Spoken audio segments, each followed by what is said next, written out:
Kamu bisa berhasil mempengaruhi orang lain bahkan jauh sebelum kamu membujuknya.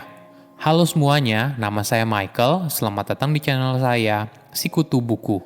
Kali ini saya akan bahas buku Persuasion karya Robert Cialdini. Sebelum kita mulai, buat kalian yang mau support channel ini agar terus berkarya, caranya gampang banget. Kalian cukup klik subscribe dan nyalakan loncengnya. Dukungan kalian membantu banget supaya kita bisa rutin posting dan bersama-sama belajar di channel ini. Buku ini membahas bagaimana cara mempengaruhi dan membujuk orang lain. Menariknya, orang yang pandai membujuk orang lain melakukannya sebelum dia mengucapkan rayuan atau bujukannya. Hal ini yang berusaha ditekankan oleh penulis, yaitu persuasion. Sebuah proses untuk menciptakan kondisi yang kondusif bagi seorang agar dia bisa menerima pesan dengan baik bahkan sebelum dia mendengarnya. Ibaratnya seperti yang pernah dikatakan oleh ahli strategi perang Sun Tzu, setiap pertempuran sudah dimenangkan bahkan sebelum dimulai. Dalam hidup, kita pasti seringkali berusaha untuk meyakinkan orang lain, entah itu untuk sebuah proyek terbaru, meyakinkan pasangan, dan sebagainya. Keahlian ini bisa membantu kita untuk mendapatkan apa yang kita inginkan dalam hidup. Saya merangkumnya menjadi 3 hal penting dari buku ini. Pertama, menciptakan kondisi ideal. Banyak orang mungkin sudah tahu kalau persuasion artinya berusaha untuk membujuk orang lain untuk bilang iya, membuat orang itu setuju dengan proposal yang kamu berikan, setuju dengan cara berpikirmu, dan sebagainya. Namun bagaimana dengan persuasion? Ini yang dilakukan oleh banyak tenaga penjual, negosiator, dan marketer yang hebat. Mereka banyak menghabiskan waktu untuk meramu apa yang akan mereka lakukan dan katakan sebelum melakukannya.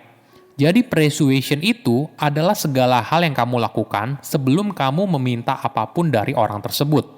Sebagai contoh, penulis punya rekan yang memberikan jasa konsultasi yang mahal bagi para perusahaan besar. Temannya sering mengeluh karena banyak perusahaan berusaha untuk membuat dia menurunkan harga. Hingga suatu hari, temannya menemukan sebuah teknik yang membuat para perusahaan besar itu berhenti berargumen soal harga.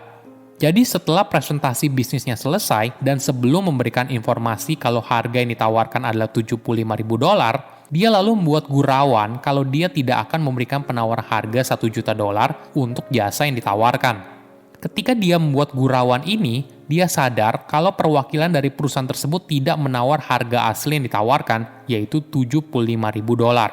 Inilah yang terus dia lakukan. Setiap kali presentasi, dia akan melakukan gurauan yang sama terus-menerus. Kenapa hal ini terjadi? Hal ini disebabkan karena dia sengaja membuat calon kliennya berpikir soal $1 juta dulu sehingga harga jasa yang sesungguhnya yaitu $75.000 terasa murah. Tapi tentu saja, tidak selamanya strategi ini berhasil. Terlalu banyak faktor yang akhirnya bisa membuat seorang bilang iya.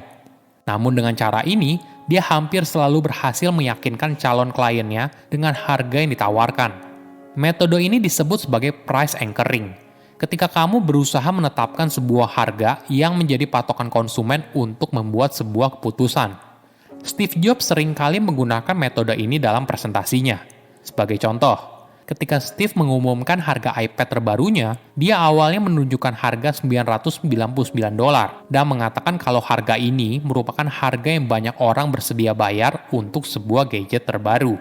Lalu Steve sengaja menunjukkan harga iPad yang sebenarnya, yaitu $499. Nah, metode ini langsung buat harga iPad menjadi terasa begitu murah. Kedua, fokus manusia yang terbatas. Pada dasarnya, manusia hanya bisa fokus pada satu hal pada satu waktu yang sama. Ketika ada sesuatu yang menarik perhatian, maka kita cenderung mengabaikan hal lain. Manusia juga tidak membuat keputusan berdasarkan masukan yang paling benar atau sesuai. Namun kita membuat keputusan berdasarkan informasi yang kebetulan sedang kita fokuskan di momen tersebut. Ada eksperimen yang menarik. Jika kita bertanya kepada seorang, apakah kamu bahagia?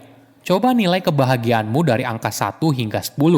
Dia akan berusaha mengingat kejadian terkini saat mereka bahagia atau hal baik yang terjadi di dalam hidup mereka.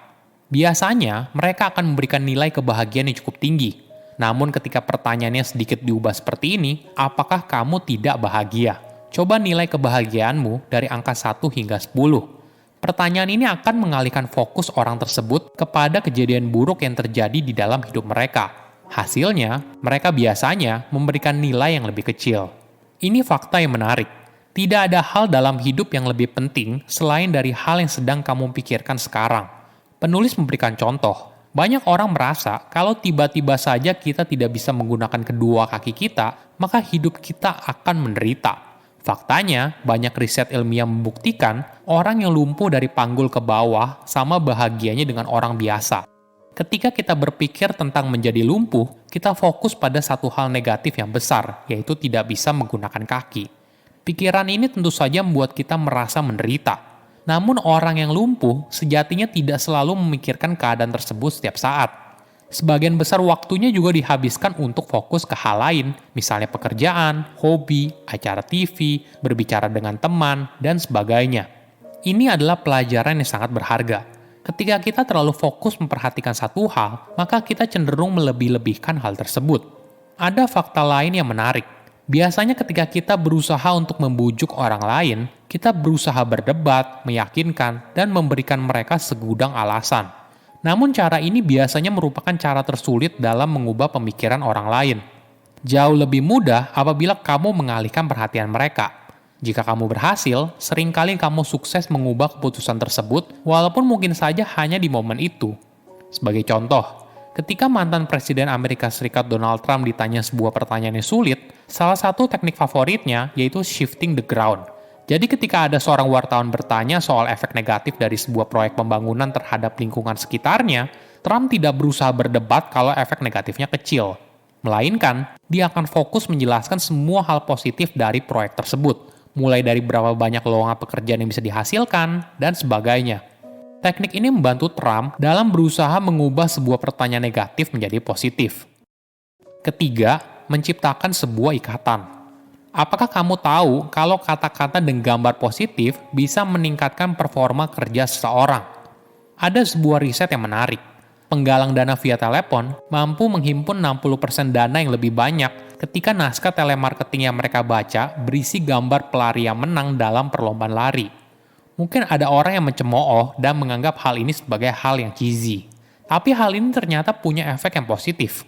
Tips lain untuk bisa mempengaruhi orang lain adalah cari kesamaan dengan mereka. Kesamaan ini bisa beraneka ragam, kesamaan ras, suku, agama, dan sebagainya.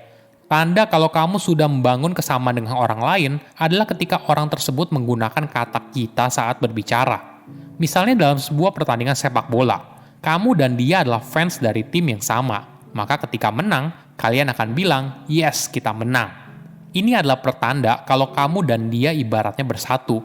Namun perasaan ini bisa saja diciptakan dengan membuat sekelompok orang melakukan suatu hal bersama-sama. Sebuah studi menemukan ketika seorang menari atau bernyanyi bersama, maka mereka merasa lebih menyatu.